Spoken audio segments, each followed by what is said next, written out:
Umatnya Nabi itu orang yang paling bisa berlogika, terutama ulama-ulamanya, karena mewarisi dari para Nabi.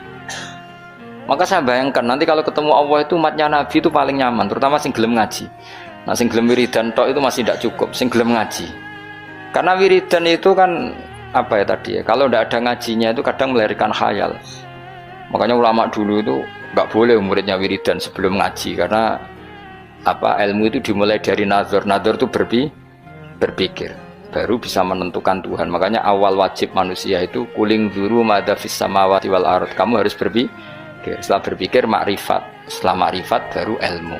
Disebut fa'lam annahu la ilaha illallah. Baru bakas istighfar, wastaghfir dzambika. Istighfar kamu sah itu setelah tauhidnya benar.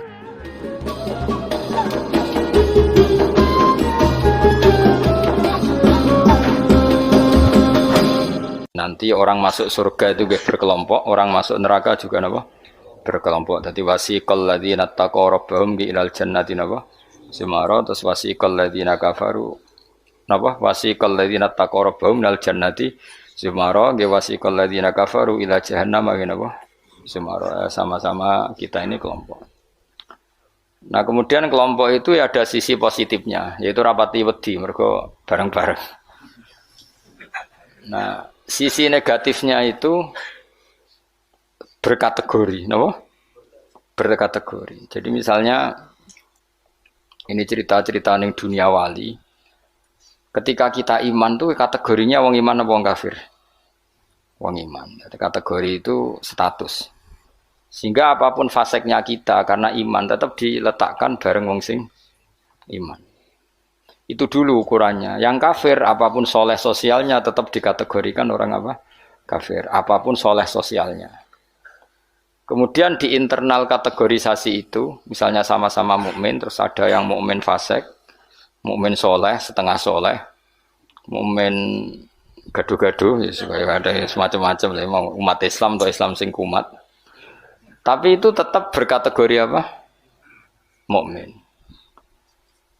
Sampean harus percaya itu.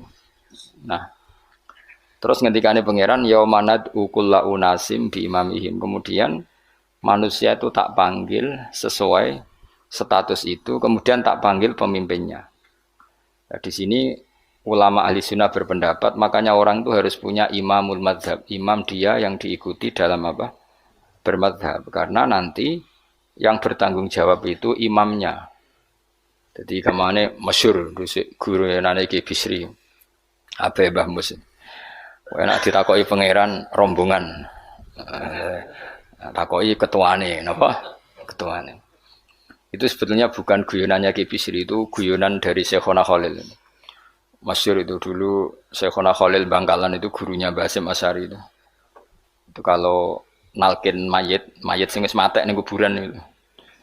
Ya Ji, aku sibuk ape mulang, supaya nak ditakoki mending ngenteni aku. Jadi nak ditakoki pangeran. Itu kayaknya bisa ditiru itu talqin apa? Jadi misalnya kowe kan nak mati, tapi aja mati sik kan ora. Yo teng kreting nak ditakoki mending ngenteni Gus Pak ketuane.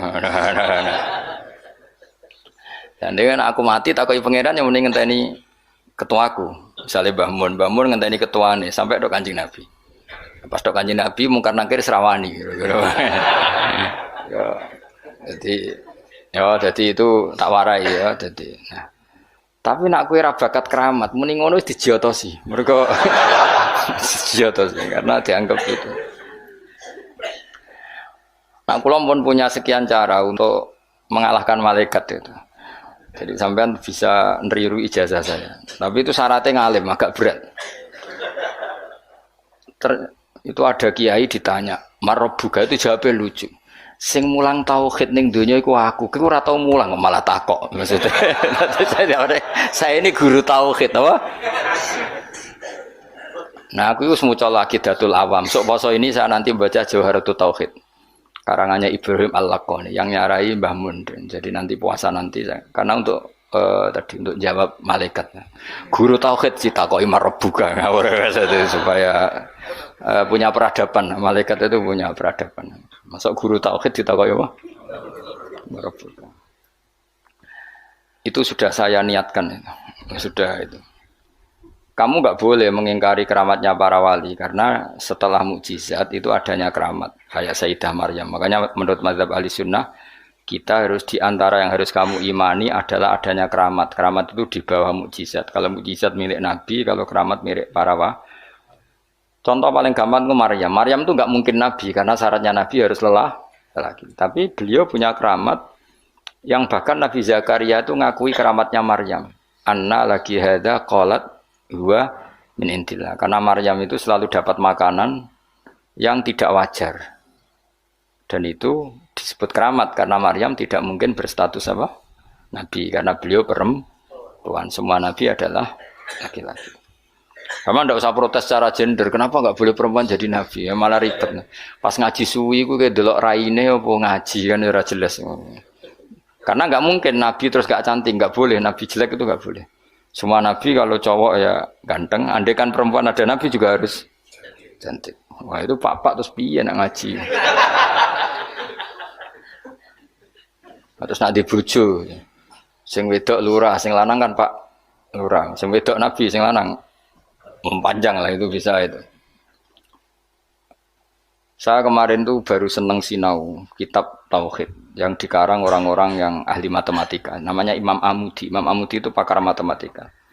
Saya memang suka, termasuk ilmu yang saya suka itu matematika karena eksak.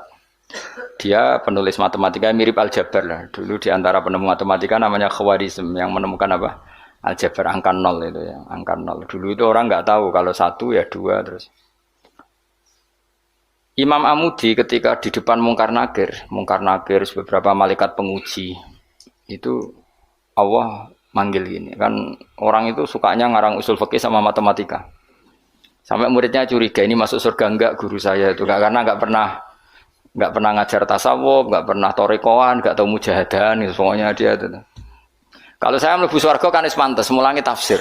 Kan mosok guru tafsir mlebu neraka kaya ora pantes itu lho. Nah muridnya pantes gurune iku kaya ora pantes. Mosok guru tafsir ya nak mungkinnya mungkin, tapi kayaknya enggak lah maksudnya itu. Kalau sama-sama mungkin yang mlebu swarga juga mungkin. Ngapain milih mungkin yang neraka kurang penggawean tapi muridnya juga bisa ya ora pantes lho ben neraka ora pantes. Kok terus cilik hati gitu. Tapi luwih ra pantes iku gurune. Ternyata Allah itu suka dan ini menurut saya sesuai hadis-hadis sahih meskipun tidak kontak ini. Saya ulang lagi. Allah itu lebih bangga dengan kita ketimbang dengan malaikat. Karena malaikat itu ada normalnya ya. Masyhur itu kata Allah, saya ini bangga dengan hamba-hamba saya. Terus kata malaikat dengan kita ya Allah karena iman kita ini orisinil melihat engkau langsung ndak. Bangkune kira iman wong ning ngarepku, kowe roh kekuatanku, roh aras, roh kursi, roh alam malakut, alam jabarut. Lalu siapa? Ya para nabi. Ya nabi tentu hebat wong dia dapat wahyu dari saya. Tapi yaitu orang-orang yang enggak jelas kayak sampean ini, orang-orang yang enggak jelas. Tapi iman sama saya, padahal ya enggak ngerti saya. Kok sampean kan ngerti Allah ya ora, ngerti nabi ya ora, ngerti swarga ya ora, ngerti neraka ora. Tapi wedine neraka iku nganti nangis, ya Allah, jangan sampai saya masuk neraka. Guayane iku koyo paham. Jadi ini yang dibanggakan Allah. Kalau malaikat sama nabi itu kan normal. Ya tentu Allah sangat bangga karena tapi kan ada unsur normalnya, apa?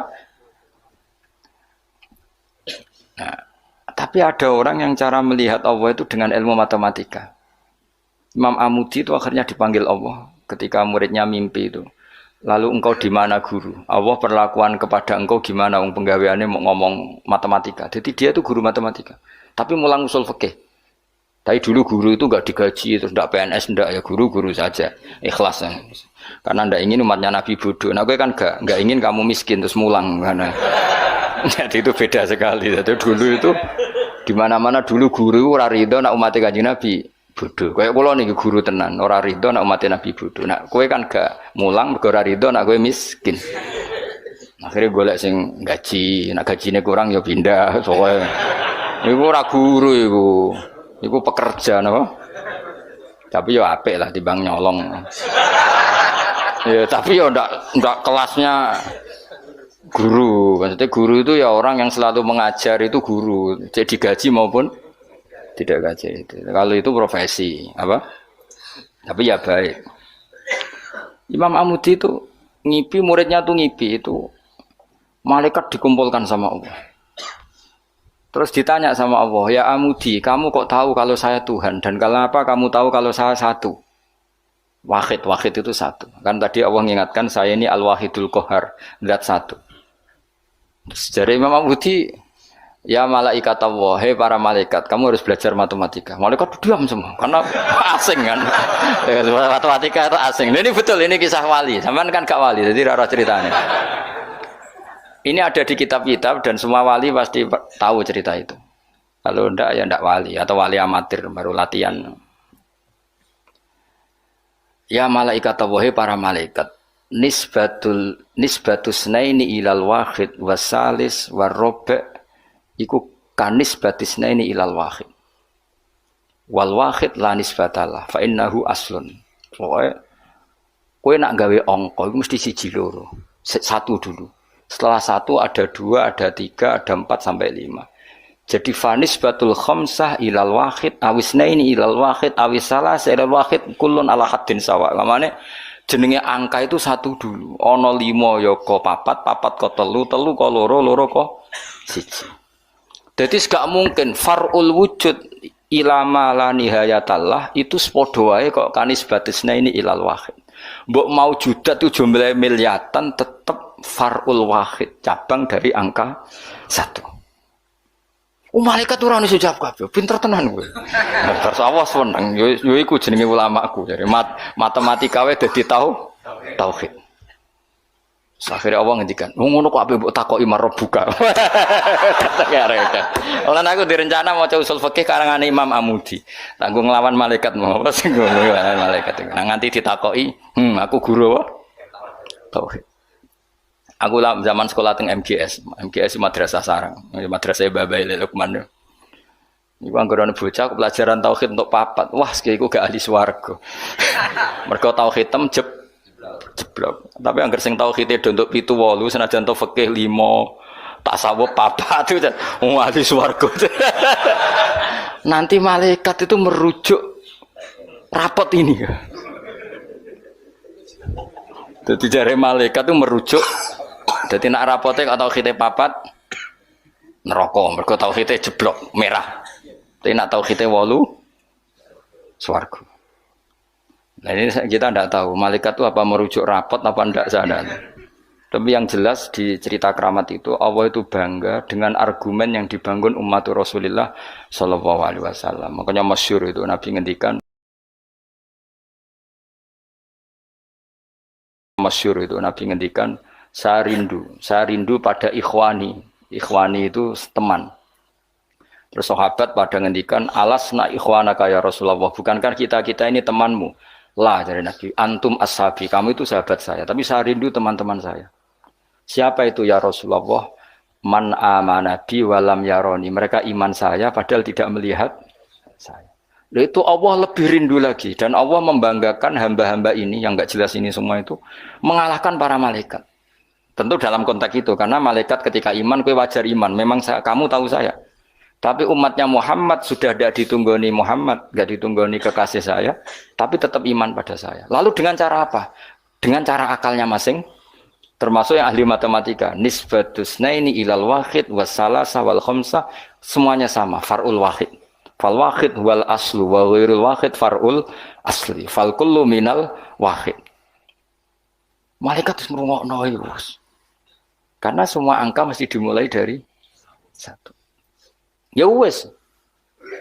Akhirnya malaikat ya seangka cek miliatan wis makhluk cek jumlahe miliatan ratusan miliar gak ono ngaruhe tetep itu kabeh far'ul wahid dimulai dari al-wahid.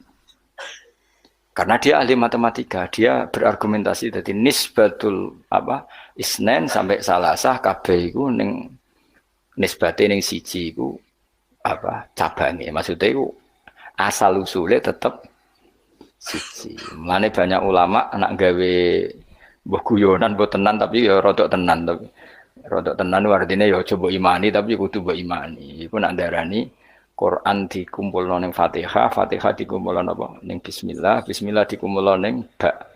ba iku mergo dadi nuqtatil wujud. Dadi ku ketok ana Quran minallah nggih, nuqtatil wujud, titik wujud. Kowe gawe gambar serumit apapun mesti dimulai dari satu titik. Misalnya kayak gambar apa ya lah.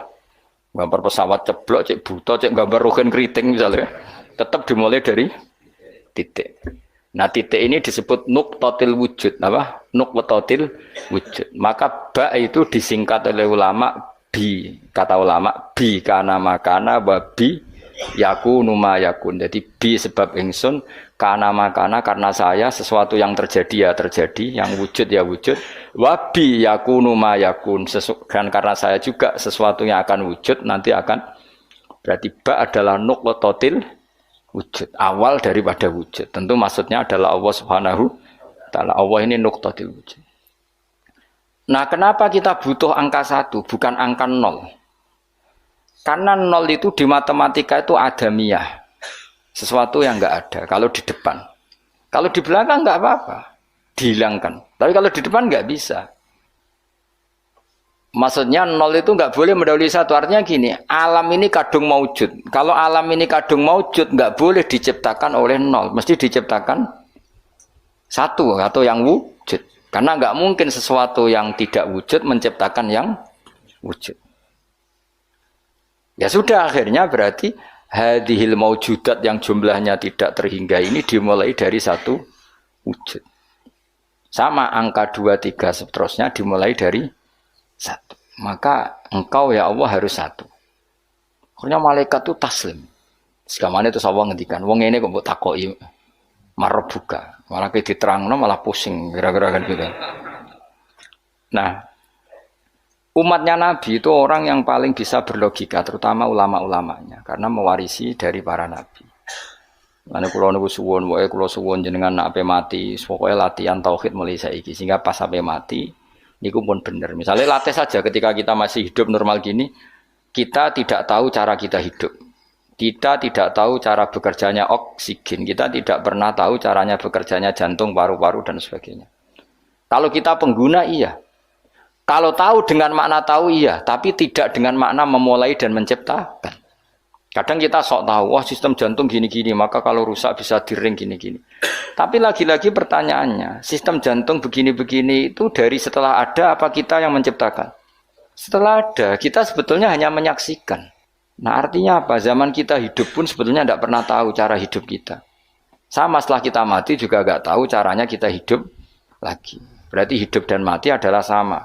Ketika kita hidup ya tidak menentukan kehidupan kita, ketika kita mati juga tidak menentukan kematian kita. Semuanya dalam kendali Allah Subhanahu wa taala. Ya sudah, kalau kita